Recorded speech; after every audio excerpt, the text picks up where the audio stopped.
Mainit na balita. Sinasabi, dyan daw po sa Midas Hotel, October 26, sa pagitan po ng alas 10 ng gabi, May oras pa. oo, hanggang alas 12 ng hating gabi, binibriefing daw ho ni dating Senador Sonny Trillanes, ito pong si Colonel Ruina Garma, Kong. Kailan ba nakakulong yung Garma? Kasi kung nakakulong siya, ibig sabihin, pinayagan siya ng leadership ng House of Representatives. May problema yun. Kulong, na-contempt siya eh. Oo. Kasama yung isang pulis. Kaya alam ko, baka sakop ng araw na nakakulong siya at kung totoo na at merong nag-confirm na mapunta siya ron, so pinayagan siya. Paano siya mangyayari yun? Nasa mula- pag-iingat ka Oo nga, no? ng House of Representatives, pagkatapos kinausap ka ng dating senador. Mula sa Ano naman ang kinalaman ng isang dating senador sa gawain ng Quadcom? Oo. Lalong-lalo na kung nakapiit yan, nakadetain. Opo. Siyempre, under the control ng House of Representatives. Bakit? Ano naman ang business niya para kausapin siya? Yun nga lang, lagi tinatanong, ano naman yung masama kung kausapin ng Trillanes yan? So, Napakasama. May masama palang Sapagkat implikasyon yun. hindi siya parte ng Quadcom. Nelson at Kong, marami kasing nakapansin eh. Meron daw mga bastos. Kung ang pag-uusapan pag-uugali, doon daw sa mga miyembro at mga opisyalis ng Quadcom, ano ba yun? Parang tatlong katangian yun, Kong, no? Meron isa yung bastos, Yung kabaligtaran ng bastos. di mabait, Magalang. magalang. Ano ba naman? Alam niyo kayo, Nelson. Magalang, taga Pampanga yan. No? Pagka nagdi-discuss tayo, kailangan mabilis kayo. Kasi Yun, gusto kong ipatranslate ka gali. Kasi gusto ko yung yung pangunawa talaga. Opo. Kasi layman tayo eh. Sa ganang Kung mamamayan alam tayo, natin Kong. medyo napa-English ng konti, kailangan ma-translate natin kagad. Opo, yan. Oh. Ayoko yung maisip nila na kung ano-ano pinagsasabi ng mga kailangan itagalog mo. Oho. Kasi O may magalang, ano pa? Ayan. Merong bastos, magalang. Ano pa ba yung pangatlo? Nelson? Pikon. Tangian? Pikon. Oo, mainitin ulo. Mainit ulo. May napikon eh. Oo. Oo nga. Oo. May uminit ang ulo eh, mga ganyan. Meron naman Pag sa pikon ka, mainit ang ulo mo eh. Palagi. Yung naturalesa mo yun. naturalesa. Pikunin talaga. Meron Pikunin talagang ka ganun. talaga dahil Oho. mainit ang dugo mo. Oh. O ngayon mga discussion, tigilan na natin. Hindi, meron kasi talagang mga tao, Kong, na minsan nakakaasar eh. Madaling makapikon. Di ba? Pinuprovoke kasi yung tao. Meron talagang Namimikon, pikon. namimikon. Iba naman yun, ikaw nang naaasar eh. Ang Opo. sinasabi natin, yung naging kaganapan na maraming pagdinig, Oo. madidescribe mo sa iba't ibang mga katangian, yung mga tao Oho. na naging bida at kontrabida doon sa mga pagdinig na yon. Ayun. Di ba? So, tatlo yun. Bastos, Apat. magalang, pikon. Ano yung pang-apat, Kong? Ano yung sinabi mo? Bastos, magalang, at pikon. Yung high blood. High blood. Iba yung pikon at saka high Mainitin ulo. magpinsang buo yun eh. Eye blood, sabi sa Kapampangan po kasi eye blood po tawag. Oo. Oh. Teka lang, doon ba sa mga miyembro at opisyalis ng Quadcom, may makikita ba yung mga apat na pag-uugali na yun, ko? Talagay ko. Oo. Pagsikapan natin. Oo. Yung kabastusan naman. Oh, sino naman yun? Nako, sino nga bang matuturing nating medyo may kabastusan doon? Ikaw, Nelson, baka may maalala ka. Parang yung, siyempre, alimbawa, may matanda, di ba? Kausap mo matanda, dapat medyo magalang ka, di ba? Oo. So marami doon dyan eh. Kausap nila si dating Pangulong Duterte. Pero hindi dapat, di ba? Bilang una, dating Pangulo, at meron ding katandaan siya, dapat magalang mong kakausapin. Eh, sino nga? Ang nakita kong isa doon na hindi gumalang sa matanda at sa dating Pangulo, si dating Senador Antonio Trillanes. Sa halip na inasar pa, no? Pinrubog pa nga ang dating Pangulo. Oo. Tsaka Wala. yung paraan ng pagtatanong niya. Wala ka na, sabi niya. Oo. Oo. O ano ngayon? Sabi mo, wala ka na. Sabi niya doon. Oo. Ito yung dating Pangulo ng Republika ng Pilipinas. Oo. Kaya nga Nasa batas. Oo. Na kapag ka naging dating Pangulo, yung kaukulang paggalang, hindi mawawala. Totoo. Kaya may gwardiya yung dating presidente. Oho. May mga, Diba? may mga PSG. At saka ang balita ko nga, totoo ba? Ewan ko kung mayroon na ata nagmumove ngayon, ang PMA alumni ay parang balak siyang paalisin si Trillanes. Meron Ito ba ata yan? silang grupo, yung mga general na mga nagsipagtapos ng PMA, eh, parang gusto siyang i-expel sa Philippine Military Academy alumni. O, bahala sila dyan. Yun, hindi natin alam kung tutuloy nila yan. Sana mangyari nga, ano ha? Sana, hindi ko lang alam. Speaking of Trillanes pala, kung may singit ko lang ha, totoo kaya itong nabalitaan natin? Di ba kasi pilit po na tumatanggi itong si dating Senador Sonny Trillanes na hindi siya nakikialam sa mga iniimbitahan dyan po sa Quadcom, Kong. Eh, meron pong nakapagpadala sa atin ng impormasyon. Totoo ba ito na parang meron hong bahid ng katotohanan, October 26, dyan po sa Midas Hotel, Kong, Ang Midas Hotel, pag-aari ni Congressman si Aldigat. Saldico. Yun, tama. Oo Sabay nga. pala may-ari niyan? Oo, dating partner sila dyan nila, Kong Albit. Ngayon ay... Partner niya dati si dating Senador Manny Pacquiao ganun ho ba? at saka yung aking classmate sa Harvard, Oo.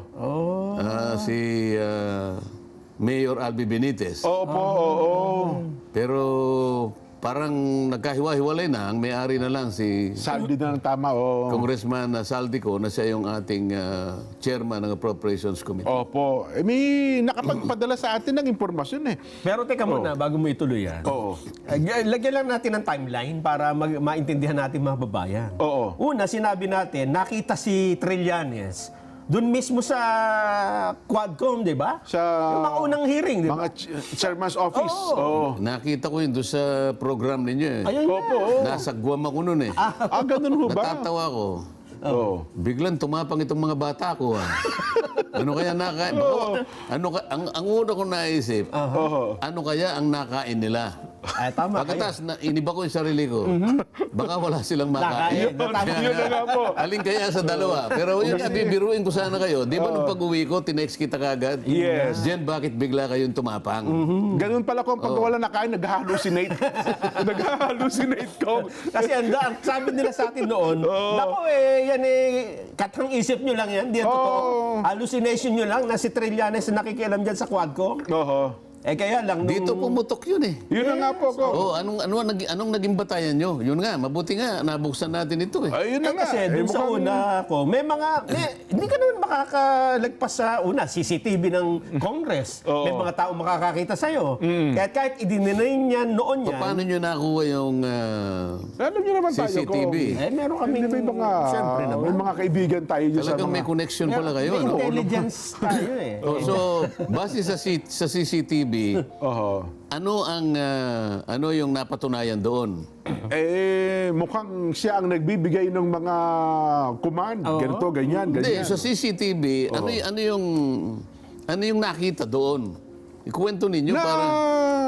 di umano'y pinupulong ni Ano di umano? Nakita na nga eh. Anong ginagawa niya at nasaan siya? Anong oras? Anong araw? Yung mga ganun. Hindi muna namin sasagutin kong yan, ha?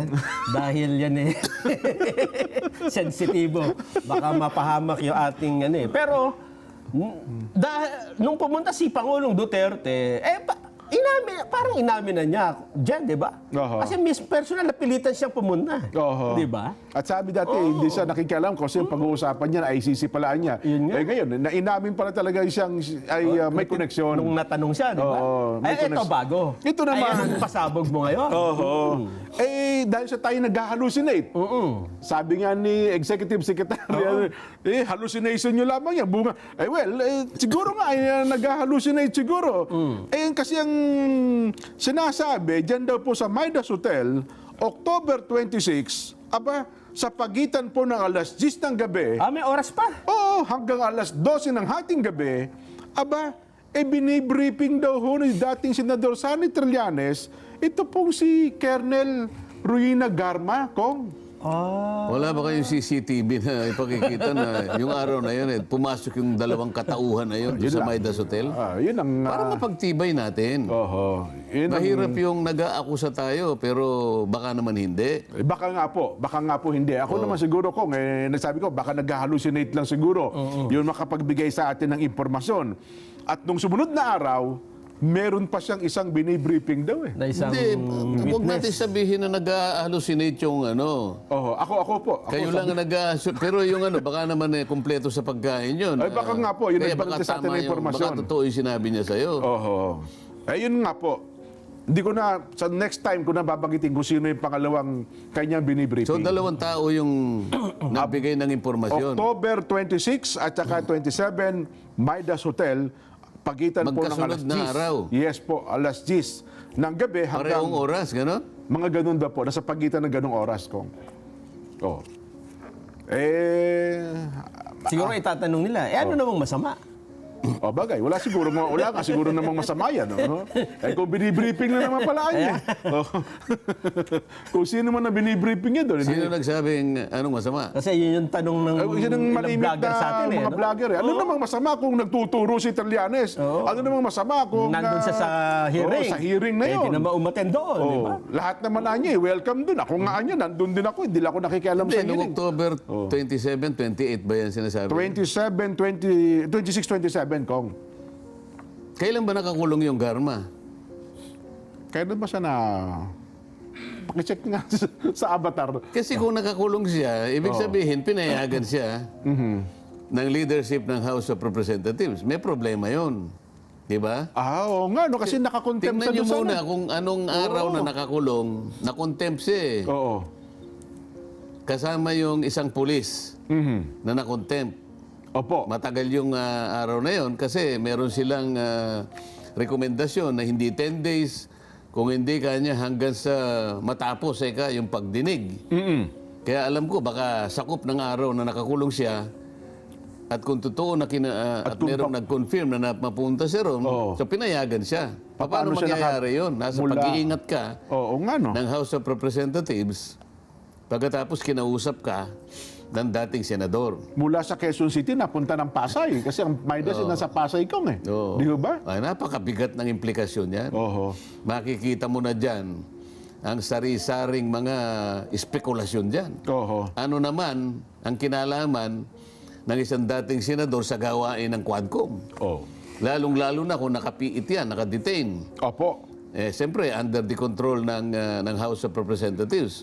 Bakit? Ano naman ang business niya para kausapin siya?